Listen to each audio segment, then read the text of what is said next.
আমি যদি উদাহরণ দিই, যেদিন মাইলস্টোনের দুর্ঘটনা ঘটলো তার পরের দিন আমার একটা নাটক যদি রিলিজ হয়, সেই নাটকটা অফকোর্স মানুষ দেখবে। ভিউ ম্যাটার করে। ভিউ এই মুহূর্তে আমাদের ইন্ডাস্ট্রির একটা প্যারামিটার। ডেফিনেটলি ভিউ হওয়া মানে একটা নাটক মানুষের দেখা, ভিউ হওয়া মানে একটা নাটক হিট হওয়া, এটা তো অফকোর্স ম্যাটার করে। বাট ভিউ ছাড়াও যদি ভালো নাটক হয় সেটারও আমরা আলোচনা করি, আমরা সমালোচনা করি, আমরা ওই নাটকগুলোকেও আমরা সমানভাবে প্রাধান্য দিই। তো আমি বেসিক্যালি ভিউয়ের পেছনে ছুটি না। আমার কাছে মনে হয় আমি কাজ করে যাব, যেটা ভালো কাজ সেটা দর্শক দেখবে। কিছু কিছু ভালো কাজ হয়তো বা দর্শকদের চোখের আড়ালে চলে যায়, সেটার একটা অনেক বড় রিজন হচ্ছে দেশের পরিস্থিতি।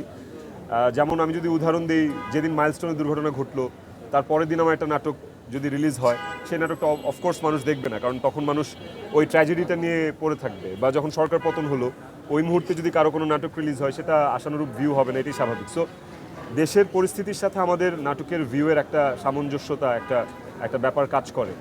এইটা ছাড়া আমার কাছে মনে হয় যে ভালো কন্টেন্টের প্রধান শর্ত সেটা ভালো কন্টেন্ট, প্রধান পরিচয় হচ্ছে এটা ভালো কন্টেন্ট। সেটা না,